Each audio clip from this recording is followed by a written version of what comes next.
فرمایا میں نے جتنی اپنی ازواج مطہرات سے نکاح کیا اللہ کے حکم سے کیا ہے، میں نے جہاں بھی اپنی بیٹیوں کا نکاح کیا ہے اللہ کے حکم سے کیا ہے۔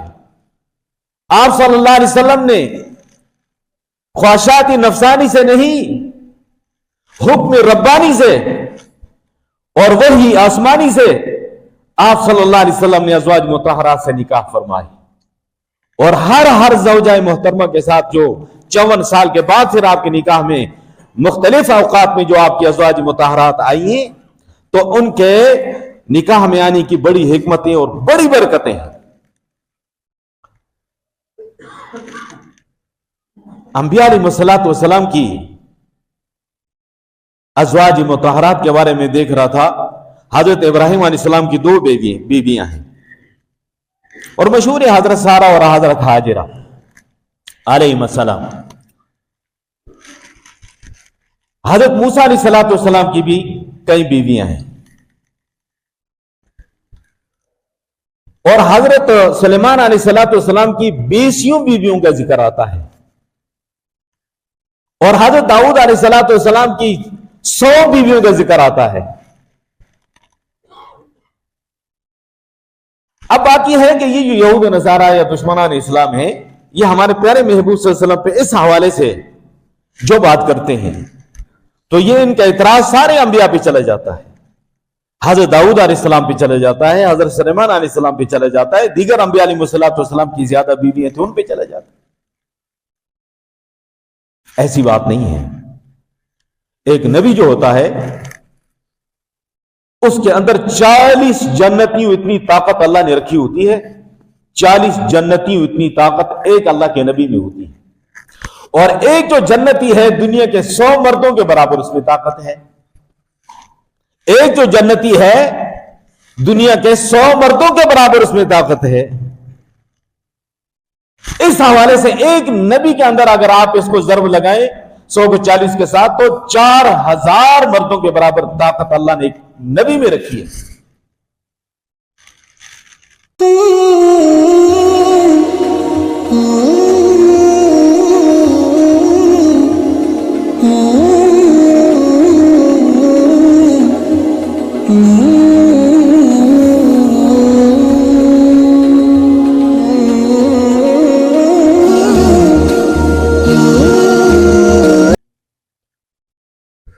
نہایت ہی قابل عزت احترام دوستو، بزرگوں،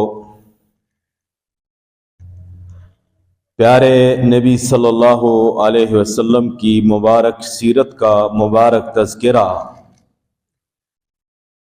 الحمدللہ اللہ کے کرم فضل توفیق سے گزشتہ کئی جمعوں سے آپ سماعت فرما رہے ہیں، اور گزشتہ جمعے میں پیارے محبوب صلی اللہ علیہ وسلم کے اس مبارک نکاح کا ذکر ہوا، مبارک شادی کا ذکر ہوا، جو کہ طیبہ طاہرہ ملکہ وقت حضرت خدیجہ الکبریٰ رضی اللہ تعالی عنہا کے ساتھ وہ نکاح ہوا۔ اور میں کہوں گا کہ انسانی تاریخ میں اس کائنات میں سب سے عظیم اور بابرکت یہ نکاح تھا، اور اللہ کی رحمتوں اور اللہ کی برکتوں کا نزول تھا۔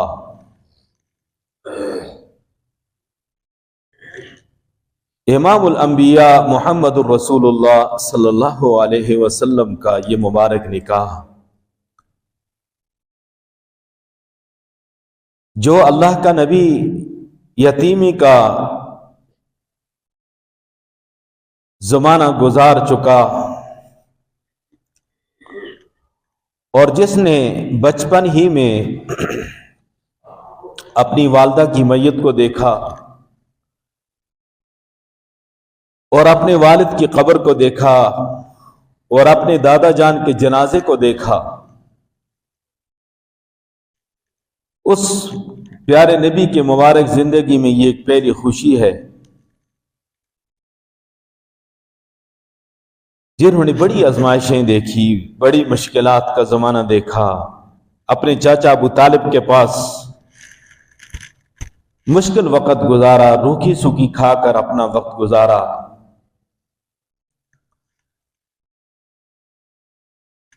آج اس پیارے نبی کے لیے خوشی کا دن ہے۔ لیکن عجیب بات ہے کہ نہ آپ کے والدین اس خوشی میں شریک ہیں،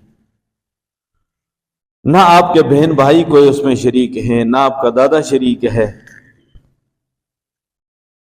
اور عموماً ایسے وقت پہ اپنے پیاروں کی یاد جو ہے وہ انسان کو ستاتی ہے، اور مائیں تو اس دن کا انتظار کرتی ہیں کہ وہ اپنے بیٹے کو کب اس حالت میں دیکھتی ہے۔ وہ اس کی زندگی کی آرزو، چاہت، خواہش یہی ہوتی ہے۔ تو آپ کی والدہ محترمہ صرف آپ 6 سال کے ہیں دنیا سے جا چکی ہیں، والد محترم آپ کی پیدائش سے پہلے دنیا سے جا چکے ہیں، دادا جان آپ کی عمر مبارک 8 سال دنیا سے جا چکے ہیں۔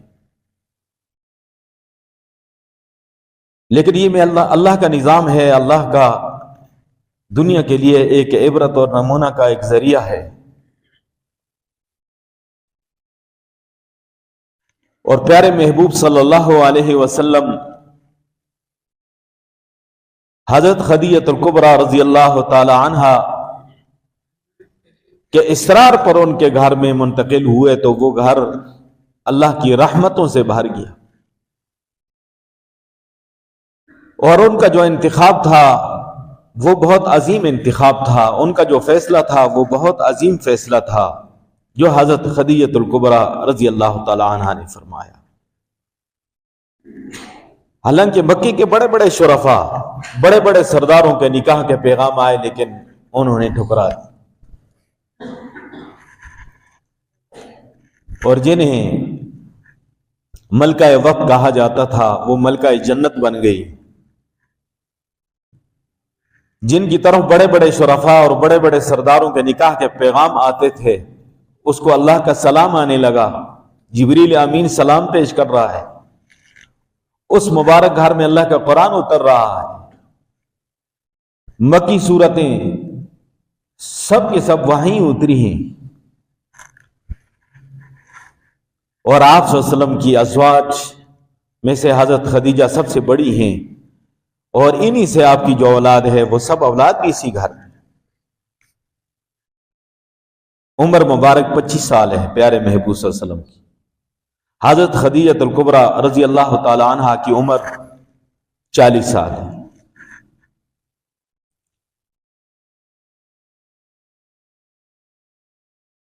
آپ نے 25 سال سے لے کر 50 سال تک، یعنی مسلسل 25 سال حضرت خدیجہ الکبریٰ رضی اللہ تعالی عنہا آپ کے نکاح میں رہے۔ جب آپ صلی اللہ علیہ وسلم کی عمر مبارک 50 سال ہو گئی، حضرت خدیجہ الکبریٰ رضی اللہ تعالی عنہا کی عمر 65 سال،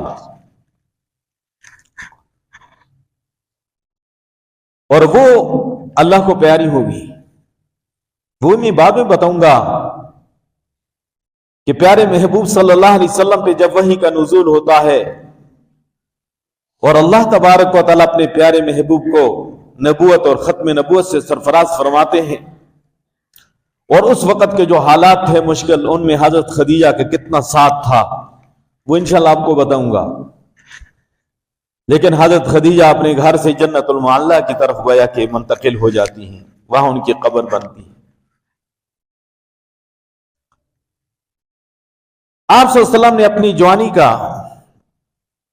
اور جو مبارک شباب کا زمانہ ہے، وہ ایک عمر رسیدہ خاتون، 2 شوہروں سے وہ بیوہ ہو چکی، حضرت خدیجہ الکبریٰ رضی اللہ تعالی عنہا کے ساتھ گزارے۔ جب ان کی وفات ہو گئی تو آپ صلی اللہ علیہ وسلم کا نکاح آپ کے عزیزوں نے ایک اور خاتون کے ساتھ فرمایا، اس کا نام ہے حضرت سودا، وہ بھی قریشی خاندان کی عظیم خاتون۔ جس طرح حضرت خدیجہ طیبہ طاہرہ ہیں اور بہت ہی پاکیزہ خاندان اور بہت علمی خاندان اور علمی گھرانہ. آپ کے چچا عمر ابن اسد وہ پہلی آسمانی کتابوں کے عالم ہیں. آپ کے ایک چچا بھائی ہیں ورقہ ابن نوفل، وہ بہت بڑے عالم پہلی آسمانی کتابوں کے، اور خود بھی آپ روحانیت میں بہت آگے ہیں. اس بت پرستی کے دور میں شرک سے اور بت پرستی سے اللہ نے ان کو بچا کر رکھا ہے، کیونکہ اللہ نے اپنے پیارے محبوب صلی اللہ علیہ وسلم کا نکاح جو ان سے کروانا تھا. تو 50 سال کے بعد پھر حضرت سودا رضی اللہ تعالیٰ عنہ سے آپ صلی اللہ علیہ وسلم کا نکاح ہوا، اور گویا کہ 3 سال گزرے، چوتھے سال میں پھر حضرت عائشہ صدیقہ رضی اللہ تعالی عنہ سے آپ کا نکاح ہوا. آپ کی بیویوں میں ایک حضرت عائشہ صدیقہ رضی اللہ تعالی عنہ وہ کنواری تھی، باقی سب بیوائیں ہیں. حضرت سودا رضی اللہ تعالی عنہ بھی بیوہ ہیں.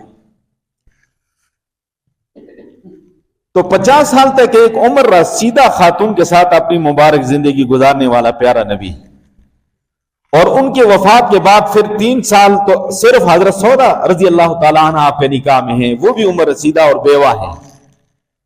اور اس کے بعد پھر عائشہ صدیقہ رضی اللہ تعالیٰ عنہ سے آپ کا نکاح ہوا.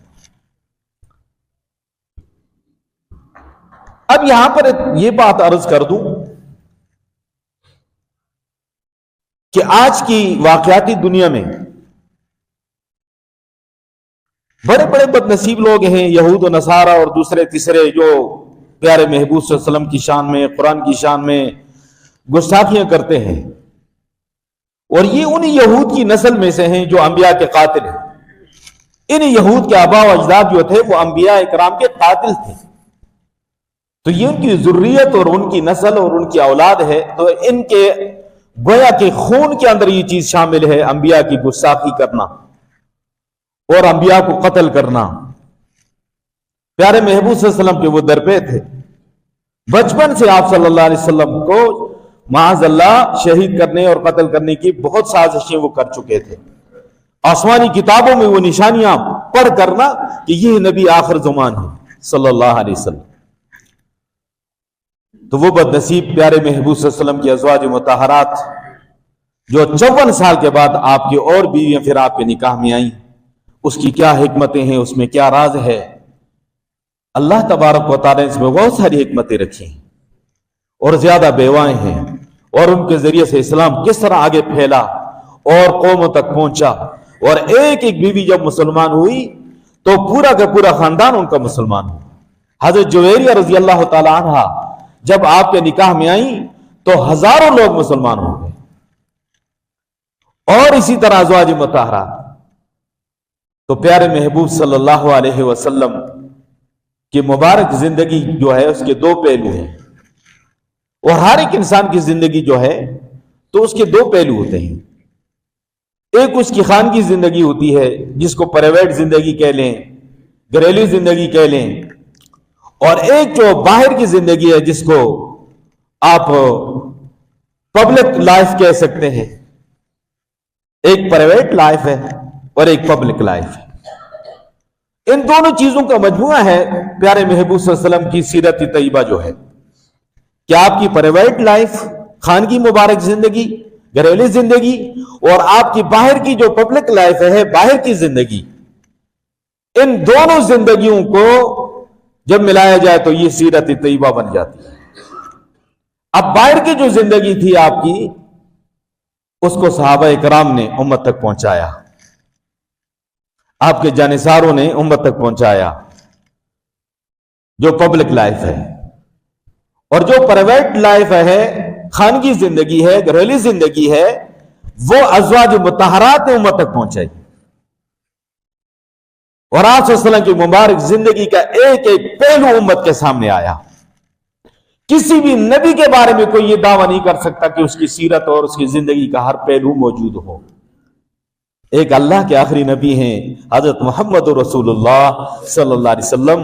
آپ کے مبارک زندگی کا ہر پہلو امت کے سامنے موجود ہے، اور ہر پہلو میں ایک رہنمائی ہے امت کے لیے. اس لیے ہمیں پیارے محبوب صلی اللہ علیہ وسلم کی مبارک سیرت، مبارک زندگی کا ہر پہلو کا ذکر کرنا چاہیے، پورے توازن کے ساتھ، پورے اعتدال کے ساتھ۔ اور الحمدللہ اسی نیت سے شروع سے میں آپ کو پیارے محبوب صلی اللہ علیہ وسلم کی سیرت طیبہ ترتیب کے ساتھ، تفصیل کے ساتھ، قدم بقدم آپ کے سامنے رکھی ہوئی ہے۔ تو اب بات یہ ہے کہ جو بد نصیب لوگ اس طرح کی باتیں کرتے ہیں، معاذ اللہ نفسانی خواہشات کی بات کرتے ہیں، اللہ کے جتنے نبی ہیں ان کے نکاح فرش پہ نہیں عرش پہ۔ آپ صلی اللہ علیہ وسلم نے فرمایا میں نے جتنی اپنی ازواج مطہرات سے نکاح کیا اللہ کے حکم سے کیا ہے، میں نے جہاں بھی اپنی بیٹیوں کا نکاح کیا ہے اللہ کے حکم سے کیا ہے۔ آپ صلی اللہ علیہ وسلم نے خواہشات نفسانی سے نہیں، حکم ربانی سے اور وحی آسمانی سے آپ صلی اللہ علیہ وسلم نے ازواج مطہرات سے نکاح فرمائے، اور ہر زوجہ محترمہ کے ساتھ جو 54 سال کے بعد پھر آپ کے نکاح میں مختلف اوقات میں جو آپ کی ازواج مطہرات آئی ہیں، تو ان کے نکاح میں آنے کی بڑی حکمتیں اور بڑی برکتیں ہیں۔ انبیاء علیہ الصلوۃ والسلام کی ازواج مطہرات کے بارے میں دیکھ رہا تھا، حضرت ابراہیم علیہ السلام کی 2 بیویاں ہیں، اور مشہور ہے حضرت سارہ اور حضرت ہاجرہ علیہ السلام۔ حضرت موسیٰ علیہ السلام کی بھی کئی بیویاں ہیں، اور حضرت سلیمان علیہ السلام کی 20 بیویوں کا ذکر آتا ہے، اور حضرت داؤد علیہ السلام کی 100 بیویوں کا ذکر آتا ہے۔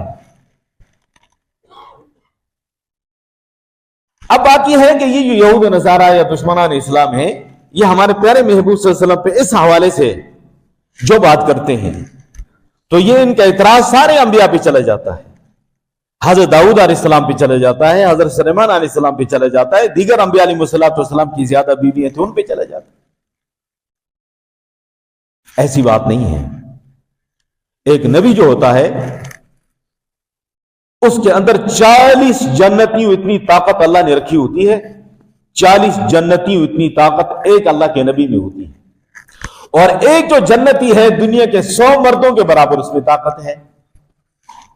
ایک جو جنتی ہے دنیا کے 100 مردوں کے برابر اس میں طاقت ہے۔ اس حوالے سے ایک نبی کے اندر اگر آپ اس کو ضرب لگائیں 100 کو 40 کے ساتھ، تو 4000 مردوں کے برابر طاقت اللہ نے ایک نبی میں رکھی ہے۔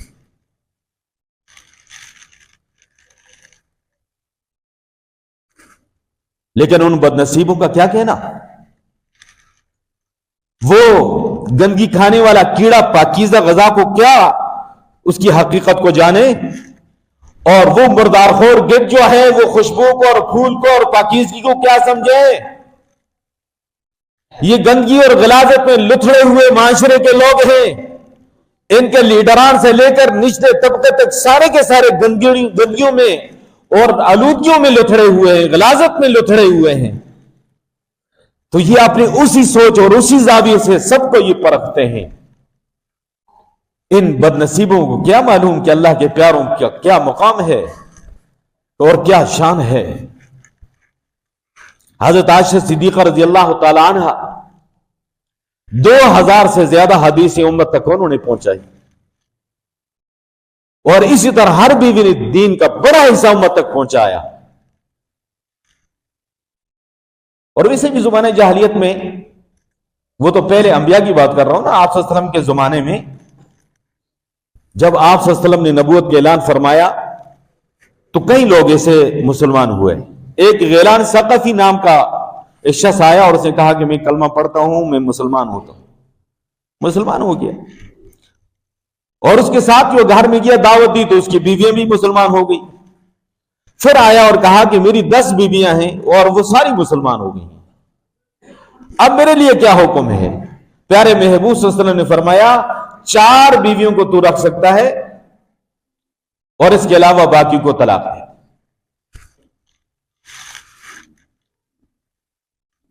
عامر بن نفیل کے پاس 5 بیویاں تھی جب وہ مسلمان ہوا، آپ نے فرمایا کہ 4 کی گنجائش ہے، 1 کو طلاق ہے۔ عام رواج تھا، لیکن شریعت نے یہ حد مقرر کر دی ہے کہ مرد جو ہے وہ 4 تک کر سکتا ہے، اس سے آگے نہیں، بشرطے کہ فَانْكِحُوا مَا طَابَ لَكُم مِّنَ النِّسَاءِ مَثْنَىٰ وَثُلَاثَ وَالرُّبَاعَ، جن عورتوں کو تم پسند کرتے ہو ان میں سے 2 سے بھی نکاح کر سکتے ہو، 3 سے بھی کر سکتے ہو، 4 سے بھی کر سکتے ہو۔ شرط یہ ہے کہ عدل انصاف برابری کر سکو۔ فَإِنْ خِفْتُمْ أَلَّا تَعْدِلُوا فَوَاحِدَةً، اگر تمہیں یہ خوف اور اندیشہ ہو کہ تم عدل انصاف نہ کر سکو گے تو پھر ایک بیوی تمہارے لیے کافی ہے۔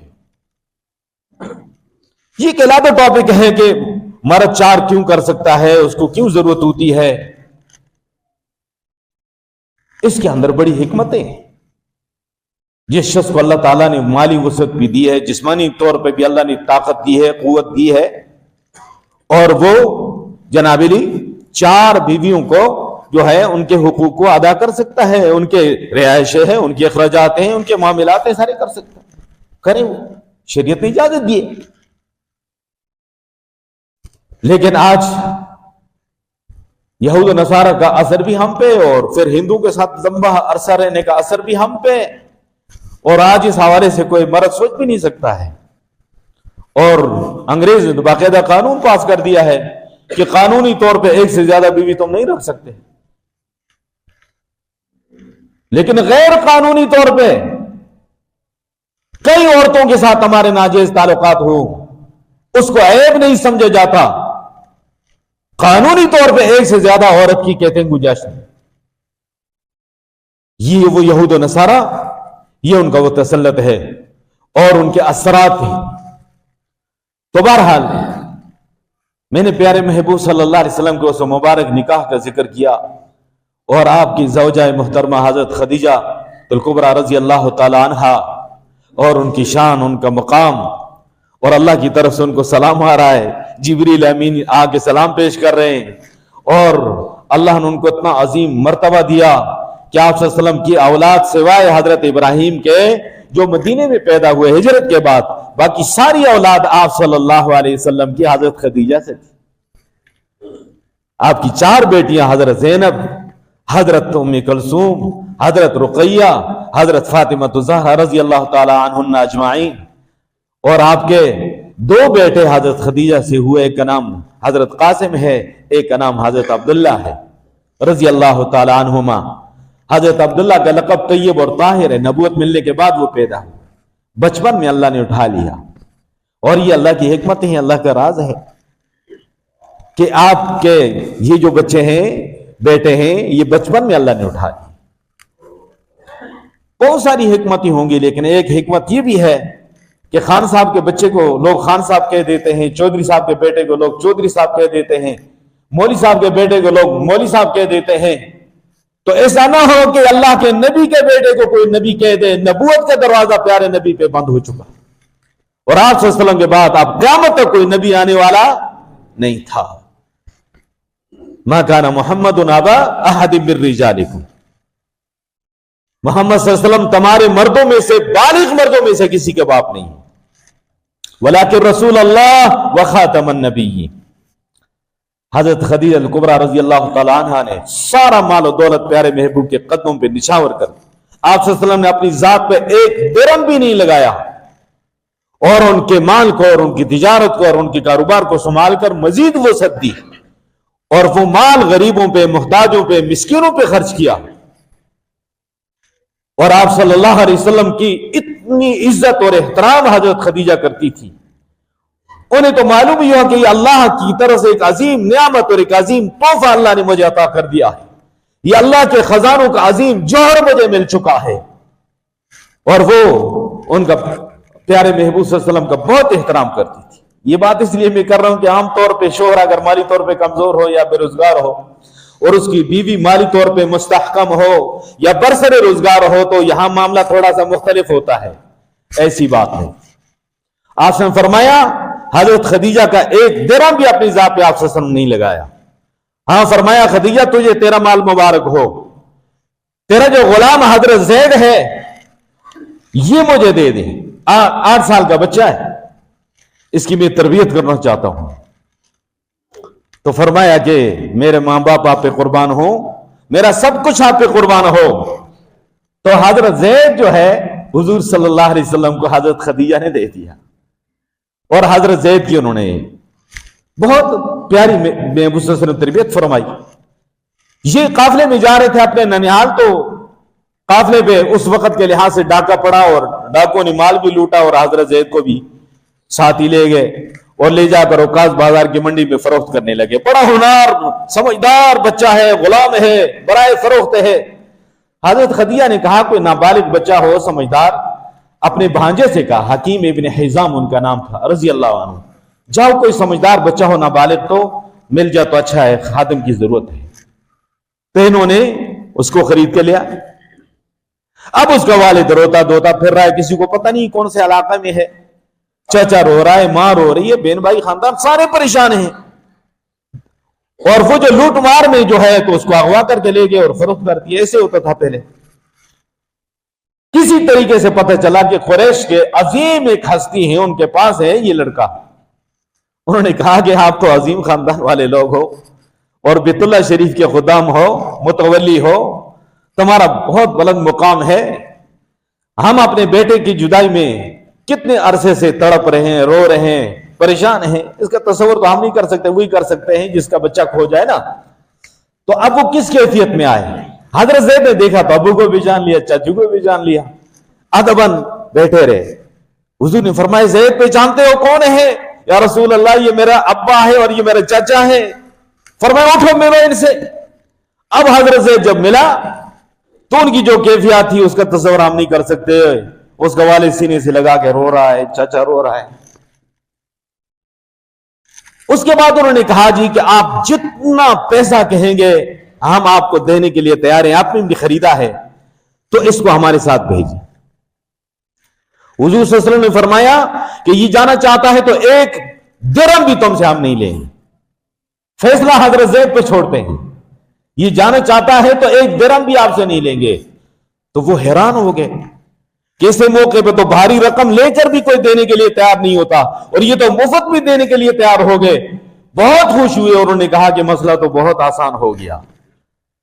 تو حضرت زید سے پوچھا گیا تو کہا یا رسول اللہ صلی اللہ علیہ وسلم آپ کی غلامی کو جو ہے نا تو میں نہیں چھوڑ سکتا، میں آپ کی غلامی جو ہے اس پہ ساری دنیا پہ اس کو ترجیح دوں گا۔ باپ نے کہا سوچ کیا کہتا ہے، ادھر ابا کھڑا ہے، ادھر چاچا کھڑا ہے، ادھر تیری آزادی کی زندگی ہے، ادھر تیری اماں ہے، ادھر بہن بھائی ہے، ادھر تیرا خاندان ہے، اور تو آزاد زندگی پہ غلامی کو ترجیح دے رہا ہے۔ تو حضرت زید نے کہا ہاں اس غلامی پہ میں ساری دنیا کی آزادیوں کو قربان کرنے کے لیے تیار ہوں۔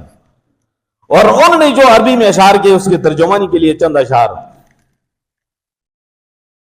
اگر جنت میں جانے کا ارادہ ہو تمام کا،